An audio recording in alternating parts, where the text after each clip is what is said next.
मित्रों, जीवन एक खूबसूरत यात्रा है जिसमें हमें हर मोड़ पर नए अनुभव मिलते हैं।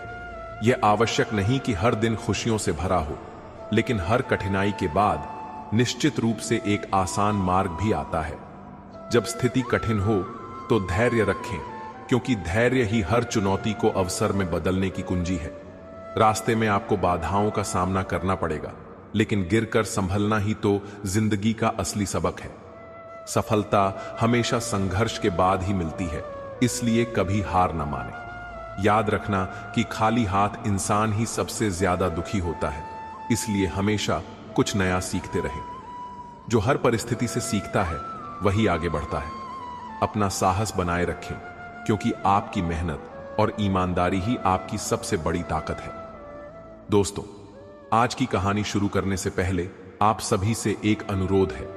यदि आप हमारे चैनल पर पहली बार आए हैं तो कृपया इसे सब्सक्राइब करें, और यदि आपको कहानी पसंद आए तो इसे ज्यादा से ज्यादा लोगों के साथ साझा करें। तो चलिए आगे की कहानी शुरू करते हैं। प्रिय दर्शकों, आज की कहानी बहुत ही ज्ञानवर्धक और महत्वपूर्ण है, इसलिए इसे ध्यान से सुनिएगा। एक घर में 5 दीपक जल रहे थे। पहले दीपक ने उदासी से कहा, मैं ईमानदारी का प्रतीक हूं, लेकिन इस दुनिया में अब कोई सत्य का सम्मान नहीं करता। लोगों ने झूठ और धोखे को अधिक महत्व देना शुरू कर दिया है। बेहतर है कि मैं बुझ जाऊं। ऐसा कहकर वह बुझ गया। दोस्तों, यह देखकर दूसरे दीपक ने आह भरी और कहा, मैं दया का प्रतीक हूं, लेकिन आजकल लोग एक दूसरे की मदद करना भूल गए हैं। स्वार्थ और अहंकार ने मानवता को ढक लिया है। अब मेरी कोई आवश्यकता नहीं है। ऐसा कहकर वह भी बुझ गया। मित्रों, वही तीसरा दीपक जो न्याय का प्रतीक था, उदास स्वर में बोला, यदि ईमानदारी और दया ही नहीं है तो न्याय का क्या अस्तित्व। लोग अपने स्वार्थ के लिए सच और झूठ को तौलते हैं। मैं भी अब और नहीं जल सकता। और वह भी बुझ गया।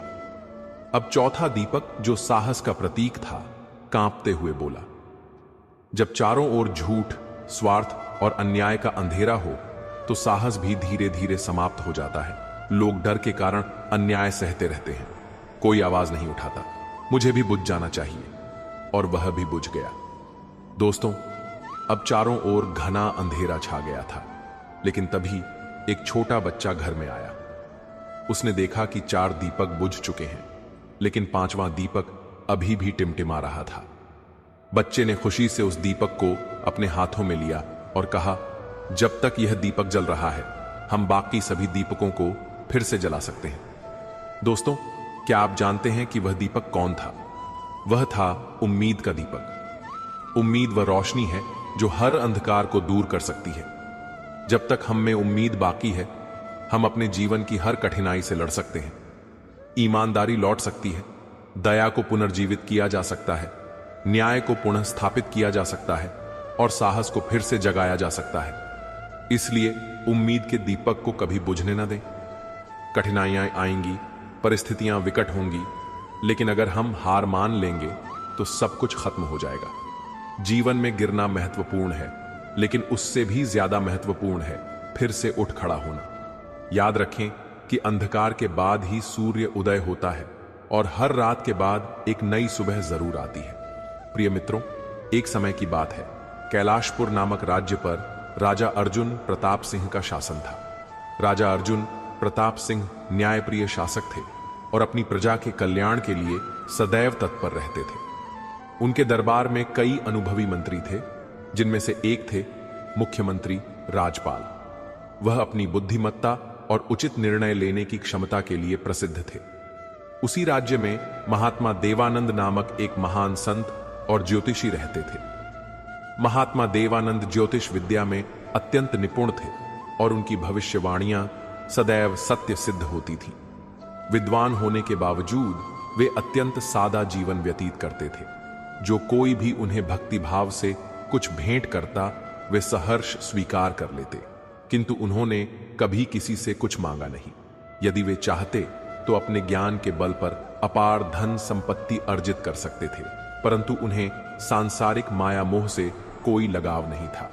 धीरे धीरे उनके ज्ञान और सत्यनिष्ठ स्वभाव की चर्चा संपूर्ण कैलाशपुर राज्य में फैलने लगी।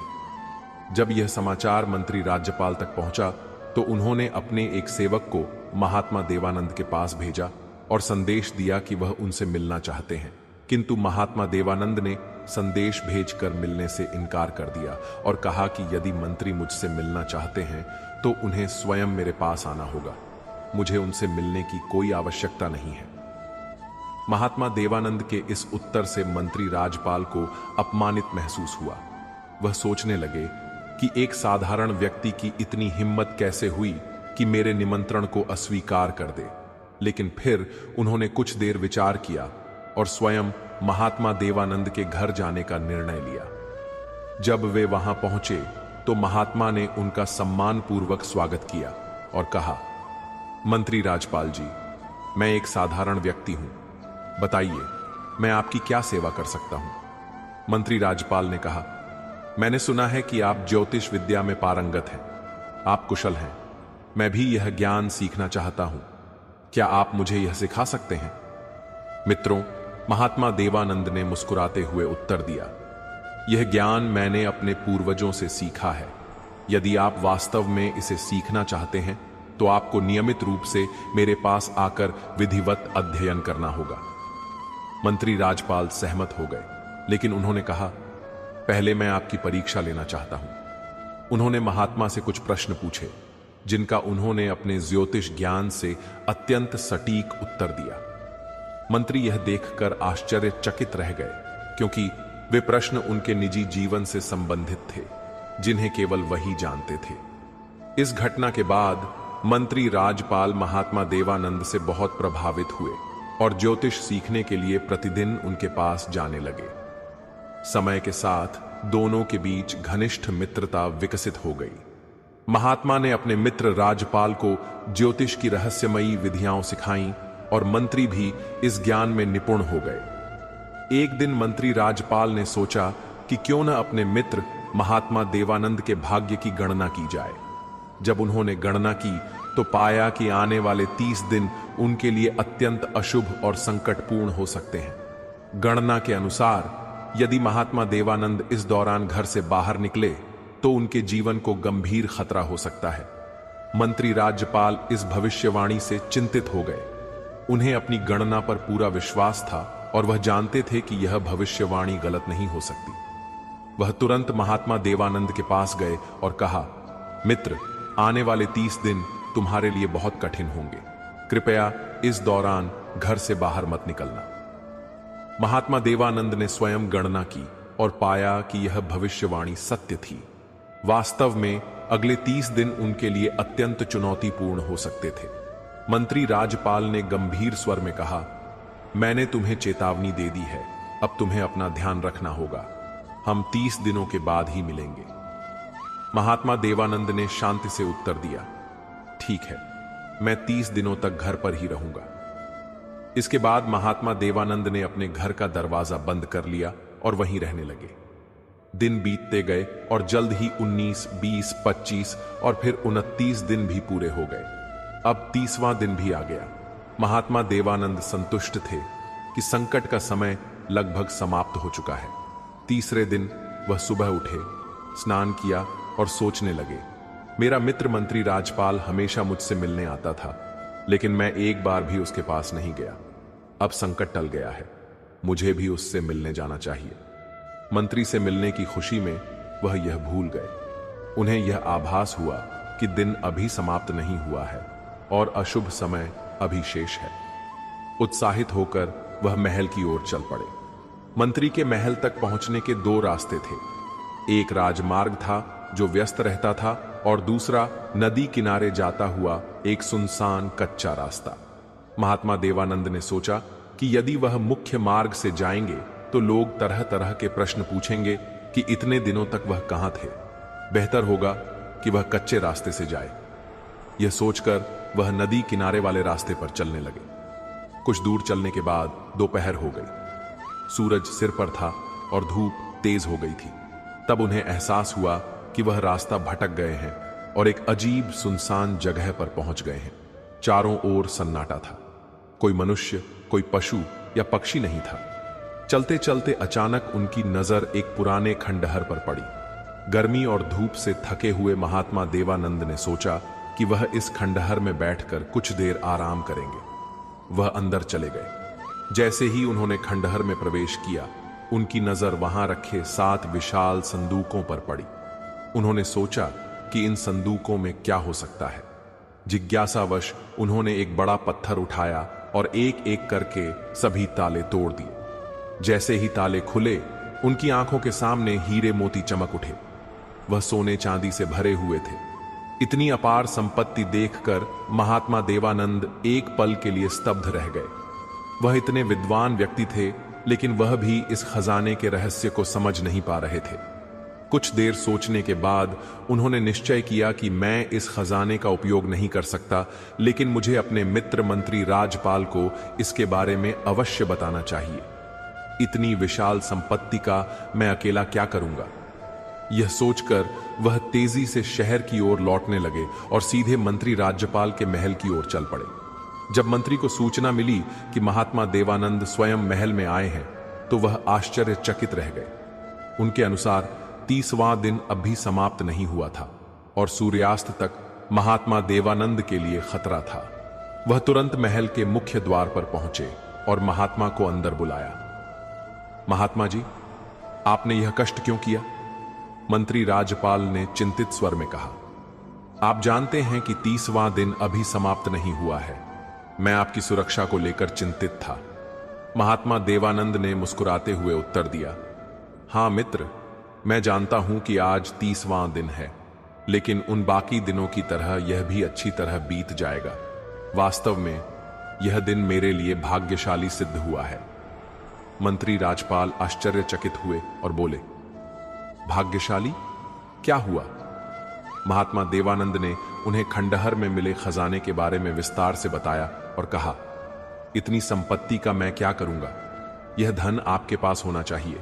आप इसकी देखभाल करें और इसका उचित उपयोग करें। मंत्री राजपाल ने सोचा कि यह वास्तव में एक दुर्लभ संयोग है। महात्मा जी ने इस खजाने के प्रति कोई लालच नहीं दिखाया। यह उनकी महानता को दर्शाता है। महात्मा देवानंद हंसे और बोले, हां, लेकिन यदि आपकी इच्छा हो तो इस खजाने में से कुछ मुझे भी दे देना। यह सुनकर मंत्री राजपाल स्तब्ध रह गए। उन्होंने तुरंत 2 घोड़ों को बुलवाया और अपने साथी के साथ खजाने वाली जगह की ओर चल पड़े। जैसे ही वे वहां पहुंचे, उस अपार खजाने को देखते ही उनकी आंखें आश्चर्य से फटी रह गईं। सोने, चांदी और जवाहरातों से भरे संदूकों को देखकर उनके मन में लोभ की ज्वाला धधक उठी। उन्होंने सोचा कि यदि महात्मा देवानंद ने किसी और को इस खजाने के बारे में बता दिया, तो यह समाचार राजा अर्जुन प्रताप सिंह तक पहुंच जाएगा और तब यह खजाना मेरे हाथ से निकल जाएगा। जैसे ही यह विचार उनके मन में आया, उन्होंने अपने मन में एक भयानक योजना बना ली। उन्होंने सोचा कि यदि मैं महात्मा देवानंद को हमेशा के लिए मार डालूं, तो यह रहस्य भी दफन हो जाएगा और खजाना सिर्फ मेरा ही रहेगा। यह सोचकर उन्होंने महात्मा देवानंद को धक्का देकर जमीन पर गिरा दिया और अपनी तलवार निकाल ली। यह देखकर महात्मा देवानंद चौंक गए और घबराकर बोले, राजपाल, ये तुम क्या कर रहे हो? क्या मुझसे कोई भूल हुई? राजपाल ने व्यंग्यात्मक हंसी हंसते हुए कहा, हां, तुमने भूल की है, और तुम्हारी सबसे बड़ी भूल यह है कि तुमने मुझे इस खजाने के बारे में बताया। अब यदि यह रहस्य किसी और को पता चल गया, तो यह खजाना मेरे हाथ से फिसल जाएगा। इसलिए तुम्हारा जीवन मेरे लिए खतरनाक है। यह सुनकर महात्मा देवानंद का चेहरा पीला पड़ गया। उन्होंने गिड़गिड़ाते हुए कहा, राजपाल, मैं तुमसे वादा करता हूं कि मैं इस बारे में किसी को कुछ नहीं बताऊंगा। कृपया मेरी जान बख्श दो। लेकिन राजपाल के हृदय में कोई दया नहीं थी। वह हंसा और बोला, बकवास बंद करो। मैं जानता हूं कि तुम यह अपनी जान बचाने के लिए कह रहे हो, लेकिन मैं कोई जोखिम नहीं उठा सकता। महात्मा देवानंद ने आखिरी बार प्रयास किया और प्रार्थना की, यदि तुम मुझे मारने ही वाले हो तो मेरी एक आखिरी इच्छा पूरी कर दो। राजपाल ने अपनी तलवार कसकर पकड़ते हुए पूछा। महात्मा देवानंद की आंखों में आंसू आ गए। उन्होंने कहा, मेरी पत्नी मां बनने वाली है, उसे कभी मत बताना कि मैं मर गया हूं। उसे यह विश्वास दिलाना कि मैं किसी महत्वपूर्ण कार्य से दूर चला गया हूं। राजपाल ने उनकी बात सुनकर सिर हिलाया और कहा, ठीक है, मैं तुम्हारी आखिरी इच्छा पूरी करूंगा, लेकिन अब तुम्हारी यात्रा यहीं समाप्त होती है। यह कहकर उसने निर्दयतापूर्वक महात्मा देवानंद पर तलवार से वार किया और उन्हें मार डाला। फिर उसने बाहर खड़े उनके घोड़े को भी मार डाला ताकि कोई सुराग न बचे। दोनों के शवों को उसी खंडहर में जमीन के नीचे दबा दिया।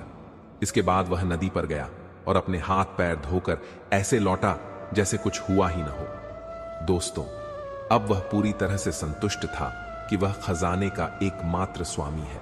उसने अपने सबसे वफादार नौकरों को बुलाया और रातों रात उस खजाने को अपने महल में भिजवा दिया। फिर राज्य के सर्वश्रेष्ठ कारीगरों को बुलवाकर खंडहर को ध्वस्त करने का आदेश दिया और वहां एक भव्य महल का निर्माण शुरू करवा दिया। कुछ ही महीनों में नदी के किनारे एक शानदार महल बनकर तैयार हो गया। इस दौरान राज्यपाल महात्मा देवानंद की पत्नी के पास गया और कहा, मैंने तुम्हारे पति को एक महत्वपूर्ण कार्य के लिए दूर देश भेजा है। वह अपना कार्य पूरा करते ही लौट आएंगे। कुछ समय बाद महात्मा देवानंद के घर एक पुत्र का जन्म हुआ। मां ने उसका नाम सुरेश रखा। पुत्र के जन्म पर वह बहुत भावुक हो गई और अपने पति को याद करके फूट फूट कर रोई। कई वर्ष बीत गए, लेकिन उसके पति की कोई खबर नहीं आई। वह अभागी पत्नी कई बार मंत्री राजपाल के महल में अपने पति के बारे में पूछने गई, लेकिन हर बार उसे डांट फटकार कर भगा दिया गया। धीरे धीरे उसने अपनी नियति को स्वीकार कर लिया और मेहनत करके अपने बेटे का पालन पोषण करने लगी। सुरेश बड़ा होने लगा और असाधारण रूप से बुद्धिमान निकला। उसकी मां ने उसे शिक्षा के लिए पास के गांव में रहने वाले एक ज्ञानी पंडित के पास भेज दिया। सुरेश की बुद्धि दूसरों की तुलना में कहीं अधिक तीव्र थी। वह छोटी उम्र में ही गहरे प्रश्न पूछने लगा और हर विषय को बहुत गहराई से समझने की कोशिश करता था। दोस्तों, समय बीतता गया और अब सुरेश युवा हो चुका था। लोग कहते थे कि वह अपने पिता महात्मा देवानंद से भी अधिक ज्ञानी और बुद्धिमान है। एक दिन अपने घर की सफाई करते समय सुरेश को एक पुरानी किताब मिली। उसने अपनी मां से इसके बारे में पूछा। मां ने कहा, बेटा, यह तुम्हारे दादाजी द्वारा लिखी गई पुस्तक है। वह एक महान ज्योतिषी और भविष्यवक्ता थे। सुरेश ने उत्सुकता से वह किताब खोली और उसके पन्ने पलटने लगा। जैसे जैसे वह पढ़ता गया, उसकी रुचि बढ़ती गई। उसे वह किताब बहुत दिलचस्प लगी। दोस्तों, किताब के पहले पन्ने पर लिखा था कि जो कोई भी इस किताब को पूरी तरह से पढ़कर समझ लेगा, वह भूत और भविष्य की सभी घटनाओं को जान सकेगा और किसी के मन की बात भी पढ़ सकेगा। सुरेश बहुत ध्यान से किताब पढ़ने लगा। कुछ देर पढ़ने के बाद वह अचानक जोर जोर से रोने लगा और फिर कुछ ही क्षणों बाद हंसने लगा। यह देखकर उसकी मां चौंक गई और बोली, बेटा, तुम यह क्या कर रहे हो? कभी हंस रहे हो और कभी रो रहे हो। सुरेश ने आंखों में आंसू भरकर कहा, मां, यह कोई साधारण किताब नहीं है। इसे पढ़ने के बाद मुझे यह भयानक सत्य पता चला है कि मेरे पिता को एक निर्दयी व्यक्ति ने धोखे से मार डाला था। यह सोचकर मेरा दिल भर आया और मैं रो पड़ा। लेकिन हां, एक दिन मैं अपने पिता की मृत्यु का बदला जरूर लूंगा। यह सुनकर उसकी मां भी फूट फूट कर रोने लगी, लेकिन सुरेश ने उसे सांत्वना दी और कहा, मां, इस किताब ने मुझे यह भी बताया है कि एक दिन राजा अर्जुन प्रताप सिंह मुझे अपना मंत्री स्वीकार करेंगे और मेरे पिता का कंकाल अभी भी उसी स्थान पर दफन है जहां मंत्री राजपाल ने अपना नया महल बनवाया है। उसी स्थान पर मेरे पिता की हत्या हुई थी। कुछ देर बाद सुरेश ने कहा, अच्छा, अब मैं बाजार जाकर खाने पीने का सामान ले आता हूं। उसकी मां ने कहा, लेकिन बेटा, हमारे पास राशन खरीदने के लिए पैसे कहां हैं? सुरेश ने मुस्कुराते हुए कहा, मां, चिंता मत करो, इस किताब ने मुझे एक ऐसा तरीका बताया है जिससे हम बिना पैसे के भी राशन प्राप्त कर सकते हैं। यह कहकर वह गांव के व्यापारी के पास पहुंचा और बोला, व्यापारी जी, क्या आप मुझे पहचानते हैं? व्यापारी ने उसे ध्यान से देखा और कहा, हां, तुम महात्मा देवानंद के पुत्र हो। सुरेश ने कहा, आपने मुझे सही पहचाना। अब सुनिए, कल से प्रतिदिन 2 बोरी आटा, 3 बोरी चावल, एक बोरी दाल और कुछ घी मेरे घर भिजवा देना। व्यापारी आश्चर्यचकित हुआ और बोला, लेकिन इसका भुगतान कौन करेगा? सुरेश ने व्यापारी की आंखों में घूर कर कहा, क्या तुम भूल गए कि कुछ दिन पहले मैं एक गरीब किसान को 50 मन अनाज बचाने के लिए तुम्हारे पास लाया था और तुमने उसे धोखा देकर उसका सारा अनाज हड़प लिया था। यदि मैं यह बात न्यायप्रिय राजा अर्जुन प्रताप सिंह को बता दूं तो तुम्हारी जगह काल कोठरी में होगी। व्यापारी का चेहरा पीला पड़ गया। वह घबराहट में कांपने लगा। उसे समझ नहीं आ रहा था कि सुरेश को यह रहस्य कैसे पता चला, लेकिन यह सच था कि उसने एक किसान को धोखा दिया था।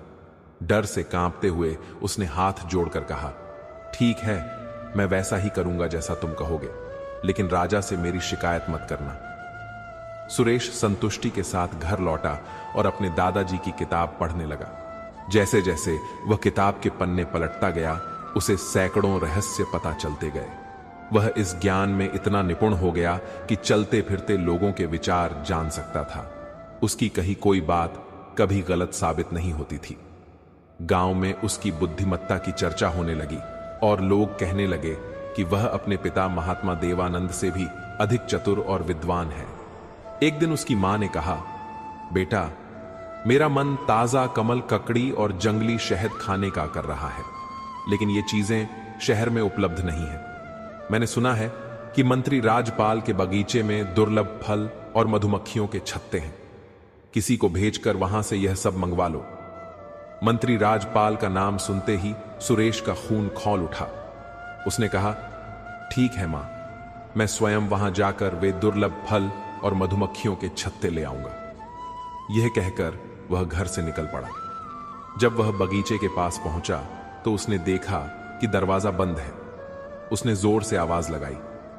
थोड़ी देर में एक मोटा आदमी बाहर आया और गुस्से से बोला, क्यों चिल्ला रहे हो? क्या चाहिए तुम्हें? सुरेश ने आत्मविश्वास से उत्तर दिया, मेरी मां दुर्लभ फल और मधुमक्खियों का शहद खाना चाहती है।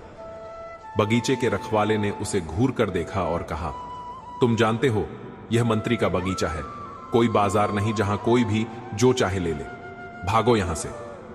रखवाला दरवाजा बंद करने ही वाला था कि सुरेश ने ऊंची आवाज में कहा, खबरदार, दरवाजा बंद मत करना। कल तुमने जिस सांप को मारा था उसकी मां यहीं कहीं छिपी है और तुम्हें काटने वाली है। यह सुनकर रखवाला डर गया। उसने तुरंत चारों ओर देखा और सचमुच झाड़ियों के पास एक नागिन देखी। वह आश्चर्यचकित हुआ और मन ही मन सोचने लगा, मैंने तो इसे यूं ही डांटा था, लेकिन इसे कैसे पता चला कि मैंने कल एक सांप मारा था? उसने सुरेश को संदिग्ध नजरों से देखा और पूछा, तुम्हें यह सब कैसे पता? सुरेश मुस्कुराया और बोला, तुम्हें इससे परेशान नहीं होना चाहिए। यदि तुम सहयोग करना चाहते हो तो ठीक है, अन्यथा मैं चला जाता हूं। तब रखवाले ने जल्दी से कहा, अरे तुम गुस्सा क्यों हो रहे हो? अंदर आओ, मैं तुम्हें ढेर सारे फल और मधुमक्खियों के छत्ते दूंगा, लेकिन यह बात किसी को मत बताना, वरना मंत्री राजपाल मेरी खाल उधेड़ देंगे। सुरेश ने गहरी सांस ली और कहा, तुम राजपाल की चिंता कर रहे हो, इसकी कोई जरूरत नहीं है, उसके दिन अब गिने चुने हैं। रखवाले ने सुरेश को एक तरफ बिठाया और उसके लिए फल और मधुमक्खी का छत्ता लेने चला गया, लेकिन तभी मंत्री राजपाल टहलते हुए बगीचे में आ गए। उनकी नजर सुरेश पर पड़ी और उन्होंने तुरंत रखवाले से पूछा, यह लड़का कौन है? रखवाले ने सिर झुकाकर उत्तर दिया, श्रीमान, यह लड़का बहुत अजीब बातें करता है जो मेरी समझ से परे हैं। फिर उसने सुरेश के फल मांगने और सांप के बारे में पहले से जानने की पूरी कहानी बताई। मंत्री राजपाल आश्चर्यचकित हुए और उन्होंने सुरेश को ध्यान से देखा। फिर उन्होंने रखवाले को वहां से जाने का इशारा किया और स्वयं सुरेश से पूछा, लड़के, तुम कौन हो? तुम्हारा नाम क्या है? सुरेश ने बिना झिझके उत्तर दिया, मेरा नाम सुरेश है और मेरे पिता महात्मा देवानंद हैं। यह नाम सुनते ही मंत्री राजपाल का चेहरा पीला पड़ गया। एक पल के लिए वह डर से कांप गए, लेकिन खुद को नियंत्रित करते हुए उन्होंने शांत स्वर में कहा, हां, मैं तुम्हारे पिता को जानता हूं। वह बहुत ही नेक और विद्वान व्यक्ति थे। मैंने उन्हें एक विशेष कार्य पर देश से बाहर भेजा था। यह सुनकर सुरेश की आंखों में क्रोध की ज्वालाएं भड़क उठी। उसने तीखे स्वर में कहा, तुम झूठ बोल रहे हो। मेरे पिता अब इस दुनिया में नहीं है। किसी लालची व्यक्ति ने चावल और पैसे के लालच में उन्हें मार डाला। अब मैं अपने पिता की हत्या का बदला लूंगा। मंत्री राजपाल चौंक गए। वह समझ गए कि यह लड़का सब कुछ जानता है और बदला लिए बिना चैन से नहीं बैठेगा। वह मन ही मन सोचने लगे कि यदि इसे जिंदा छोड़ दिया तो यह मेरी तबाही का कारण बनेगा। इसे किसी तरह मारना ही होगा। लेकिन ऊपरी तौर पर उन्होंने सहानुभूति दिखाते हुए कहा, यह बहुत दुख की बात है कि तुम्हारे पिता मारे गए। मुझे इस बारे में कोई अंदाजा नहीं था, लेकिन अब मैं उस पापी को स्वयं दंड दूंगा।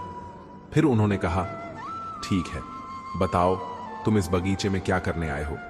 सुरेश ने ठंडे स्वर में उत्तर दिया, मुझे कुछ दुर्लभ फल और मधुमक्खी का छत्ता चाहिए जो केवल इसी बगीचे में मिलता है।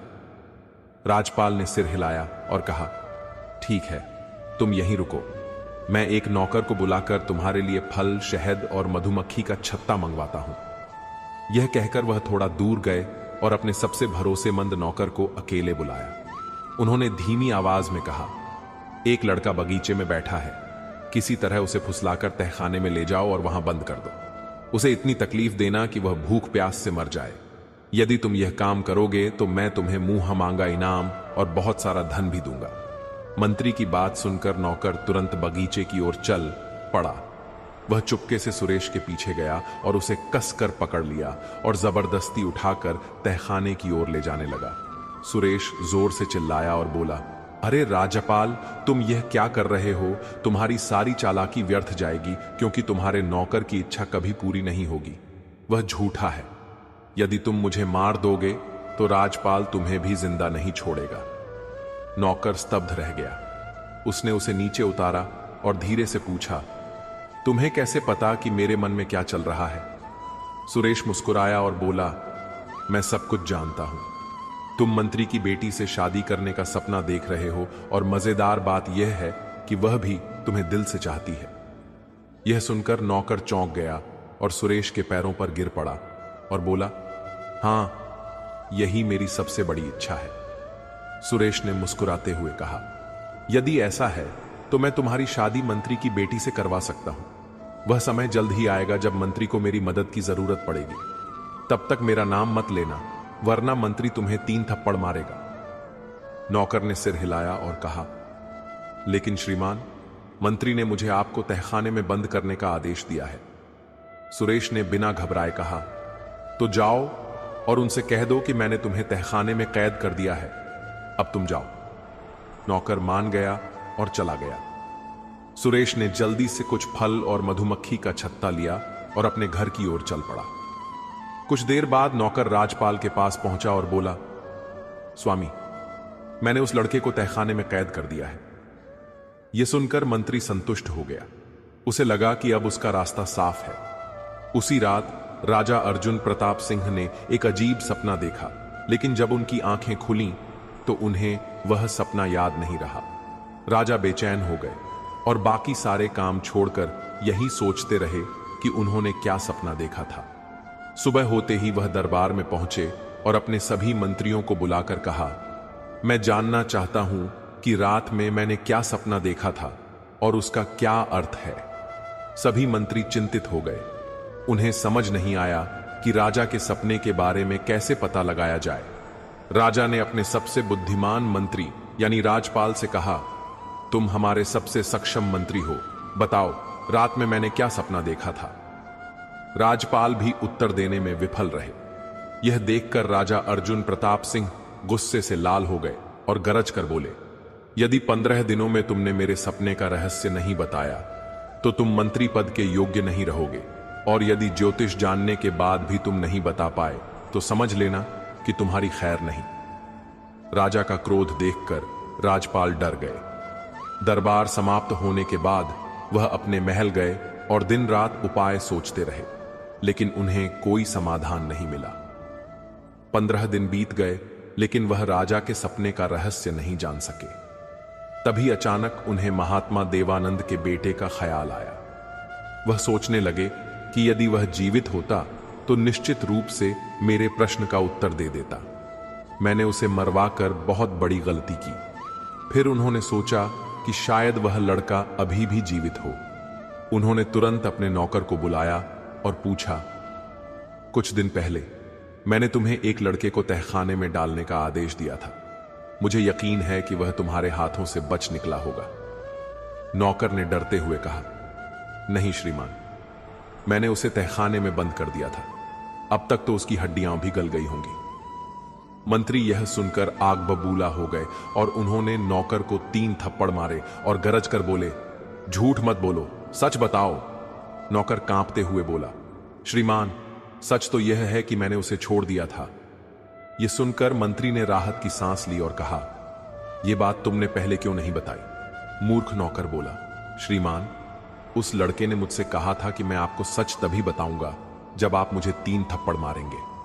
राजपाल यह सुनकर चुप हो गए। फिर उन्होंने कहा, ठीक है, अब जाओ और उसे मेरे पास लाओ।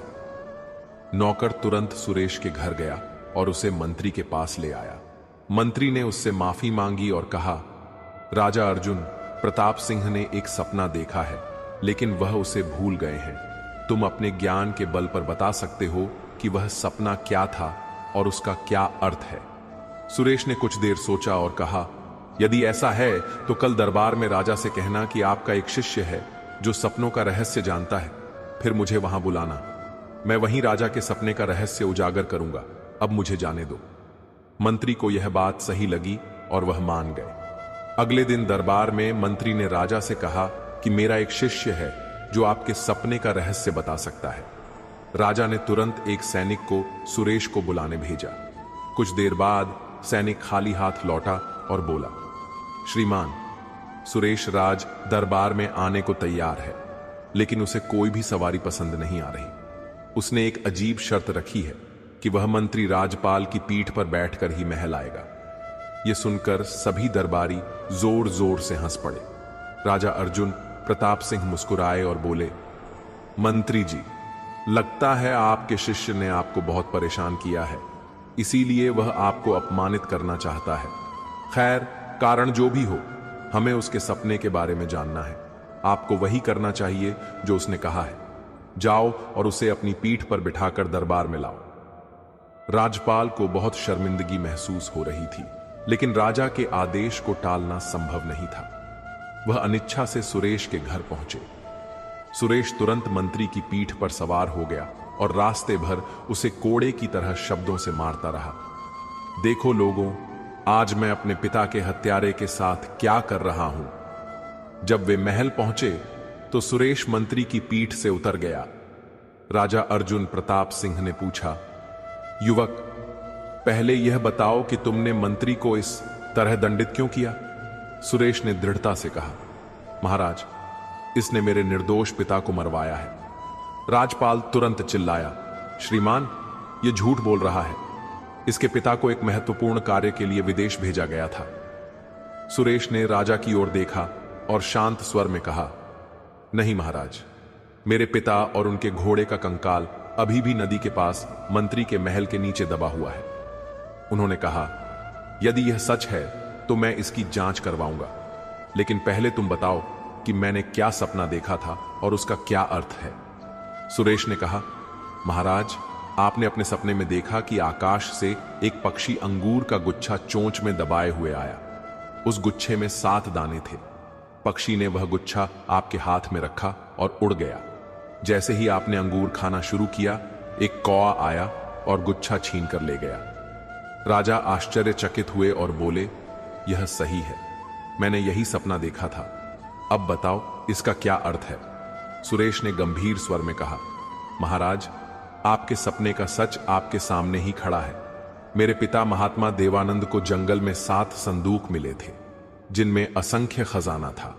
उन्होंने मंत्री राजपाल को इस बारे में बताया। लालच में आकर मंत्री ने मेरे पिता को मरवा दिया ताकि वह किसी को खजाने के बारे में न बता सके। जो खजाना राजकोष में जाना चाहिए था, वह इस मंत्री के कब्जे में है। मंत्री ने मेरे पिता और उनके घोड़े को मारकर अपने महल के नीचे दफना दिया था। यही आपके सपने की हकीकत है। यह सुनकर राजा अर्जुन प्रताप सिंह क्रोधित हो गए। उन्होंने तुरंत मंत्री को गिरफ्तार करने और उसके महल की तलाशी लेने का आदेश दिया। जब खुदाई की गई तो वहां खजाने से भरे 7 संदूक मिले। साथ ही महल के बगीचे में खुदाई करने पर महात्मा देवानंद और उनके घोड़े के कंकाल भी मिले। अब मंत्री राजपाल के सभी अपराध उजागर हो चुके थे। वह घुटनों के बल गिर पड़ा और राजा से क्षमा की भीख मांगने लगा, लेकिन न्यायप्रिय राजा ने उसे मृत्युदंड सुनाया। सुरेश ने अपने पिता की अस्थियों का पूरे विधि विधान से दाह संस्कार किया। इसके बाद राजा ने कहा, बेटा, तुम बहुत ही बुद्धिमान और सक्षम युवक हो। मैं चाहता हूं कि तुम मेरे मंत्री बनो। सुरेश ने यह प्रस्ताव स्वीकार कर लिया, लेकिन साथ ही एक अनुरोध भी किया कि महाराज, मंत्री की बेटी का विवाह मेरे एक करीबी व्यक्ति से कर दिया जाए। वे दोनों एक दूसरे से प्रेम करते हैं। राजा ने मंत्री की बेटी से इस बारे में पूछा और उसने इस रिश्ते के लिए सहमति दे दी। फिर उसका विवाह उसी नौकर से कर दिया गया जिसने सुरेश को तहखाने में बंद करने के बजाय छोड़ दिया था। अब सुरेश ने अपने पिता की हत्या का बदला ले लिया था। वह राजा अर्जुन प्रताप सिंह का मंत्री बन गया और अपनी मां के साथ एक शानदार महल में रहने लगा। अपनी बुद्धिमत्ता और साहस से उसने न केवल अपने पिता की हत्या के रहस्य को उजागर किया, बल्कि अन्यायी मंत्री को दंड भी दिलवाया। राजा अर्जुन प्रताप सिंह के न्याय प्रेम ने यह सिद्ध कर दिया कि अपराधी चाहे कितना भी शक्तिशाली क्यों न हो, सत्य एक न एक दिन सामने आ ही जाता है। सुरेश को अपनी योग्यता का उचित सम्मान मिला और वह राजा का मंत्री बना। इस कहानी से हमें यह शिक्षा मिलती है कि धोखा और अन्याय अधिक समय तक नहीं टिकते। सत्य और न्याय की हमेशा जीत होती है। हमें सदैव सत्य और अच्छाई के मार्ग पर चलना चाहिए, क्योंकि अच्छे कर्मों का फल भी उतना ही शुभ होता है। सुरेश ने अपने पिता की मृत्यु का बदला लिया और अपने जीवन को एक नई दिशा दी, ताकि वह अपने परिवार के साथ खुशी से रह सके। प्रिय दर्शकों, यह कहानी आपको कैसी लगी? कृपया हमें कमेंट करके बताएं। यदि आपको पसंद आई हो तो इसे लाइक करें और अपने दोस्तों के साथ साझा करें और अपनी राय लिखें। धन्यवाद।